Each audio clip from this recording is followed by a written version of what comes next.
ഇന്ധന പ്രതിസന്ധി നേരിടാൻ ലോക്ക്ഡൌൺ പ്രഖ്യാപിക്കുമെന്ന പ്രചാരണങ്ങൾ തള്ളി കേന്ദ്ര സർക്കാർ. ഇന്ധനവില ഉയരാനുള്ള സാധ്യത മുന്നിൽ കണ്ട് എക്സൈസ് തീരുവ കേന്ദ്രം വെട്ടിക്കുറച്ചു. പശ്ചിമേഷ്യൻ പ്രതിസന്ധി തുടരുന്നത് വിപണിയെയും ഗുരുതരമായി ബാധിച്ചു. ഡോളറിനെതിരെ ഇന്ത്യൻ രൂപ സർവകാല താഴ്ചയിലാണ്. പ്രതിസന്ധി ചർച്ച ചെയ്യാൻ പ്രധാനമന്ത്രി വൈകിട്ട് മുഖ്യമന്ത്രിമാരുടെ യോഗം വിളിച്ചു.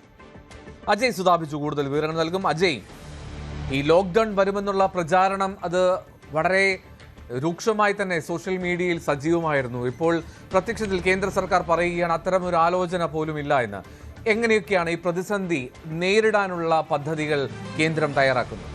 എൽദോ, കേന്ദ്രമന്ത്രി ഹർദീപ് സിംഗ് പുരിയാണ് ഇത് സംബന്ധിച്ചുള്ള ആശങ്കകൾക്ക് യാതൊരുവിധ അടിസ്ഥാനവുമില്ലെന്ന് വ്യക്തമാക്കിയിട്ടുള്ളത്. അദ്ദേഹം തന്റെ എക്സ് പോസ്റ്റിൽ ഇതിനെ സംബന്ധിച്ച് വിശദമായി തന്നെ എഴുതിയിട്ടുണ്ട്. അദ്ദേഹം പറയുന്നത് ഇത്തരത്തിൽ രാജ്യത്ത് പരിഭ്രാന്തി, അടിസ്ഥാനമില്ലാത്ത കാര്യങ്ങൾ പറഞ്ഞുകൊണ്ട് പരിഭ്രാന്തി പരത്താൻ ശ്രമിക്കരുത് എന്ന് അദ്ദേഹം തന്റെ എക്സ് പോസ്റ്റിൽ കുറിച്ചു. ഇതിന്റെ ഒരു ബേസ് എന്ന് പറയുന്നത് പ്രധാനമന്ത്രി നരേന്ദ്രമോദി കഴിഞ്ഞ ദിവസം ലോക്സഭയിലും അതുപോലെ രാജ്യസഭയിലും തന്നെ വ്യക്തമാക്കിയ ഒരു കാര്യമുണ്ട്. രാജ്യം നിലവിൽ കോവിഡ് സമാനമായ ഒരു ചുറ്റുപാടിലാണ് കടന്നു പോകുന്നത്. അന്ന് കോവിഡിനെ എങ്ങനെയാണോ രാജ്യമൊട്ടാകെ നേരിട്ടത് അതുപോലെ തന്നെ നിലവിലുള്ള പ്രതിസന്ധിയെ നേരിടണം എന്ന് അദ്ദേഹം പറഞ്ഞിരുന്നു. അതായത് ആഗോളതലത്തിൽ തന്നെ ഈ പശ്ചിമേഷ്യൻ സംഘർഷം അത് വലിയൊരു പ്രത്യാഘാതം സൃഷ്ടിച്ചിട്ടുണ്ട്.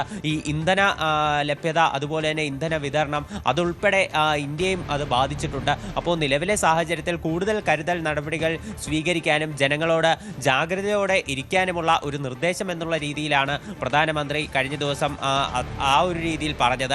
എന്നാൽ ഇതിനെ മറ്റൊരു തരത്തിൽ വ്യാഖ്യാനിച്ചുകൊണ്ട് തെറ്റായ രീതിയിലുള്ള പ്രചരണങ്ങളാണ് പല സോഷ്യൽ മീഡിയ പ്ലാറ്റ്ഫോമുകളിലൂടെയും പ്രചരിക്കുകയുണ്ടായത്.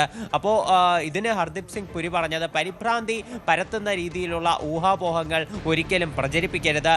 രാജ്യത്ത് ഇന്ധനം ഉൾപ്പെടെയുള്ള എല്ലാവിധ അവശ്യ സാധനങ്ങളുടെയും വിതരണം അത് കേന്ദ്ര സർക്കാർ സസൂക്ഷ്മം നിരീക്ഷിച്ചു വരികയാണ്. ഇത്തരത്തിൽ വിതരണം തടസ്സപ്പെടാതിരിക്കാനുള്ള എല്ലാവിധ മാർഗങ്ങളും കേന്ദ്ര സർക്കാർ നിലവിൽ സ്വീകരിച്ചിട്ടുണ്ട്. എല്ലാ വെല്ലുവിളികളും നേരിടാൻ കേന്ദ്രം സജ്ജമാണ്. ഇതിനു മുൻപേ ലോകം നിരവധി ആഗോള പ്രതിസന്ധികളിലൂടെ കടന്നുപോയപ്പോഴെല്ലാം ഇന്ത്യ അതിനെ സധൈര്യം നേരിട്ടിരുന്നു. ഇപ്പോഴുള്ള പ്രതിസന്ധിയെയും ഇന്ത്യ അപ്രകാരം തന്നെ നേരിടും. രാജ്യത്ത് ഒരു തരത്തിലുള്ള പ്രശ്നങ്ങളും ഉണ്ടാകില്ല എന്നുമാണ് ഹർദീപ് സിംഗ് പുരി തൻ്റെ ഈ പോസ്റ്റിലൂടെ വ്യക്തമാക്കിയിരിക്കുന്നത്. ഇതോടെ രാജ്യത്ത് ഒട്ടാകെ പ്രത്യേകിച്ച് സോഷ്യൽ മീഡിയ ഹാൻഡിലുകൾ വഴിയെല്ലാം പ്രചരിച്ചിരുന്ന ഈ ലോക്ക്ഡൗൺ വാദങ്ങൾക്ക് യാതൊരുവിധ അടിസ്ഥാനവുമില്ല എന്ന് തെളിഞ്ഞിരിക്കുകയാണ്. ഇത്തരത്തിൽ ലോക്ക്ഡൗൺ ഇല്ല എന്ന് കേന്ദ്ര സർക്കാർ തന്നെ ഔദ്യോഗികമായി നിലവിൽ പ്രഖ്യാപിച്ചിട്ടുണ്ട്. അതുപോലെ തന്നെ മറ്റൊരു പ്രധാനപ്പെട്ട ഒരു സാഹചര്യം രാജ്യത്ത് ഇപ്പോൾ ആഗോളതലത്തിൽ തന്നെ ഉണ്ടായിട്ടുള്ള ഒരു ഇന്ധന ദൗർലഭ്യം അത് നേരിടാനുള്ള എല്ലാവിധ നടപടികളും രാജ്യത്ത് നിലവിൽ കൂടുതൽ ശക്തമാക്കി തന്നെ ആരംഭിച്ചിട്ടുണ്ട്. ഇപ്പോൾ ഏറ്റവും പ്രധാനപ്പെട്ട ഒരു നടപടി എന്ന് പറയുന്നത് ഇപ്പോൾ നമ്മുടെ ഇന്ധനത്തിന്മേലുണ്ടായിരുന്ന അധിക എക്സൈസ് തീരുവ അത് കേന്ദ്ര സർക്കാർ എടുത്തു കളഞ്ഞിട്ടുണ്ട്. പെട്രോളിനുണ്ടായിരുന്ന അധിക എക്സൈസ് തീരുവയിൽ 10 രൂപയും അതുപോലെ തന്നെ ഡീസലിൻ്റെ 10 രൂപയും പൂർണ്ണമായി ഇപ്പോൾ നിർത്തിയിട്ടുണ്ട്. ഇതോടുകൂടി പെട്രോളിൻ്റെ തീരുവ എന്ന് പറയുന്നത് 3 രൂപയിലേക്കും ഡീസലിൻ്റെ തീരുവ അത് പൂർണ്ണമായിട്ടും ഇല്ലാതാവുകയും ചെയ്തിട്ടുണ്ട്. ഇതിനു മുൻപേ പെട്രോളിന് 13 രൂപയും ഡീസലിന് 10 രൂപയുമാണ്. ഇതാണ് ഇപ്പോൾ 10 വീതം കുറച്ച് പെട്രോളിന് 3 രൂപയും അതുപോലെ തന്നെ ഡീസലിന് ഈ തീരുവ ഇല്ലാതാവുകയും ചെയ്തിട്ടുള്ളത്. ഇപ്പോൾ ഇതിനും ഹർദീപ് സിംഗ് പുരി തന്നെയാണ് തൻ്റെ എക്സ് പോസ്റ്റ് വഴി വിശദീകരണം നൽകിയിട്ടുള്ളത്. അതായത് അദ്ദേഹം വ്യക്തമാക്കുന്ന ഒരു കാര്യമെന്ന് പറയുന്നത് ആഗോളതലത്തിൽ പശ്ചിമേഷ്യൻ സംഘർഷം ആരംഭിച്ചതിന് ശേഷം ക്രൂഡ് ഓയിൽ വില അത് 70-ൽ നിന്ന് 122 വരെ ഉയരുന്ന ഒരു സാഹചര്യം ഉണ്ടായിട്ടുണ്ട്. ഈ ഒരു വിഷയത്തിൽ ഇപ്പോൾ നിരവധി രാജ്യങ്ങൾ ഈ പെട്രോളിയം അതുപോലെ തന്നെ ഡീസൽ ഉൽപ്പന്നങ്ങളുടെ വില വർദ്ധിപ്പിച്ചുകൊണ്ടാണ് ഇതിനെ നേരിട്ടത്. പ്രധാനമായിട്ടും തെക്ക് കിഴക്കൻ ഏഷ്യൻ രാജ്യങ്ങളിൽ 30 മുതൽ 50% വർധനവുണ്ടായി. നോർത്ത് അമേരിക്കയിൽ 30% വർധനവും, യൂറോപ്പിൽ 20% വർധനവും, ആഫ്രിക്കയിൽ 50% വർധനവും പെട്രോളിയം ഡീസൽ ഉൽപ്പന്നങ്ങൾക്ക് ഉണ്ടായി. രാജ്യത്തിന് ഈ ഒരു അവസ്ഥയിൽ 2 മാർഗങ്ങളാണ് രാജ്യത്തിന് മുന്നിൽ ഉണ്ടായിരുന്നത്. ഒന്നുകിൽ ജനങ്ങൾക്ക് മേൽ ഒരു പെട്രോളിയം ഡീസൽ ഉൽപ്പന്നങ്ങളുടെ വില വർദ്ധിപ്പിച്ചുകൊണ്ട് ഒരു അധിക ഭാരം ചുമത്തുക, അല്ലെങ്കിൽ സർക്കാരിനുണ്ടാകുന്ന ചെറിയൊരു സാമ്പത്തിക നഷ്ടം സഹിച്ചുകൊണ്ട് ഇതിൽ നിന്ന് ജനങ്ങളെ സംരക്ഷിക്കുക. ഇത്തരത്തിൽ 2 ഓപ്ഷനായിരുന്നു സർക്കാരിന് മുന്നിൽ ഉണ്ടായിരുന്നത്. 2022-ൽ റഷ്യ യുക്രൈൻ യുദ്ധം ആരംഭിച്ചതു മുതൽ തന്നെ ഇപ്പോൾ ഈ രാജ്യത്ത് ഇന്ധനവിലയിൽ യാതൊരുവിധ വ്യതിയാനങ്ങളും സംഭവിച്ചിട്ടില്ല. ഇത്തരത്തിൽ ഇന്ധനവില പിടിച്ചു നിർത്താൻ നരേന്ദ്രമോദി സർക്കാർ എല്ലാവിധ മാർഗങ്ങളും സ്വീകരിച്ചു വരികയാണെന്നും ഹർദീപ് സിംഗ് പുരി ഈ പോസ്റ്റിൽ പറയുന്നുണ്ട്. ഇപ്പോൾ അതിൻ്റെ അടിസ്ഥാനത്തിൽ ഇപ്പോൾ എണ്ണ കമ്പനികൾക്ക് ഈ ഉയർന്ന ക്രൂഡ് ഓയിൽ വില കാരണം ഉണ്ടാകുന്ന നഷ്ടം നികത്താൻ കേന്ദ്ര സർക്കാർ ഈ ഉയർന്ന എക്സൈസ് തീരുവ എടുത്തു കളയുകയാണ് എന്നാണ് ഹർദീപ് സിംഗ് പുരി പറഞ്ഞത്.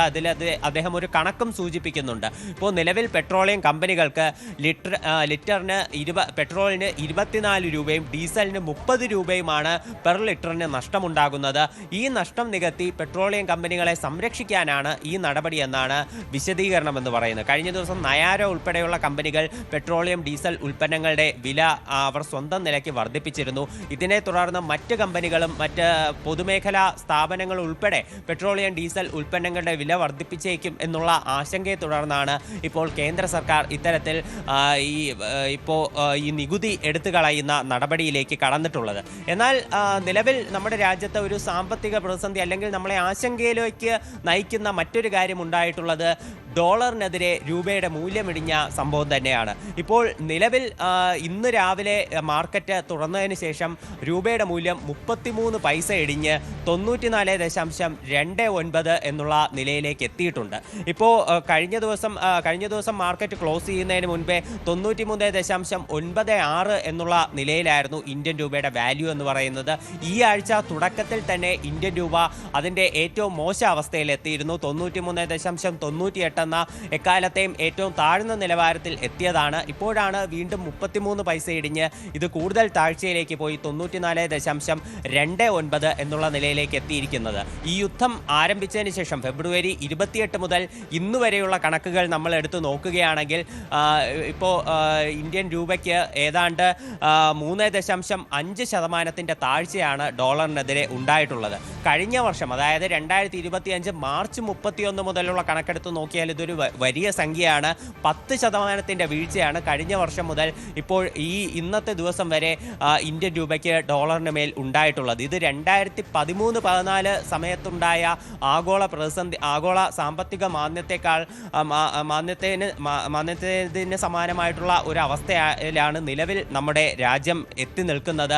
ഇപ്പോൾ യുദ്ധം അവസാനിച്ചാൽ പോലും നമ്മുടെ ഇപ്പോൾ ഈ ഒരു നിലയ്ക്ക് വലിയൊരു മാറ്റമുണ്ടാകാൻ സാധ്യതയില്ലെന്നാണ് പല വിദഗ്ധരും സൂചിപ്പിക്കുന്നത്. ഇന്ത്യയുടെ കറണ്ട് ബാലൻസ് അക്കൗണ്ടിലുള്ള പല പ്രതിസന്ധികളുണ്ട്.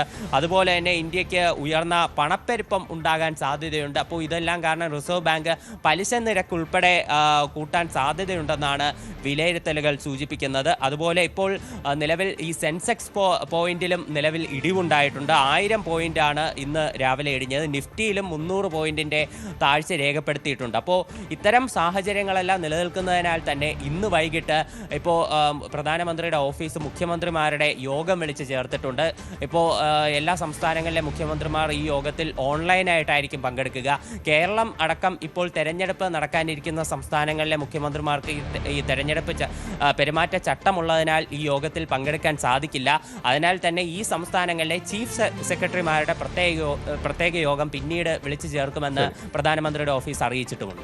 റൈറ്റ്. എന്താണ് ലോക്ക്ഡൌൺ എന്നുള്ള പ്രചാരണം അടിസ്ഥാനരഹിതമാണ് എന്നുള്ളത് മനസ്സിലാക്കുക. ലോക്ക്ഡൌൺ എന്നൊരു സാഹചര്യം നിലവിലില്ല, അത്തരമൊരു ആലോചനയില്ല എന്ന് കേന്ദ്ര സർക്കാർ വ്യക്തമാക്കുകയും ചെയ്യുന്നുണ്ട്. അജയ് സുധാബിജാണ് വിവരങ്ങൾ നൽകിയത്.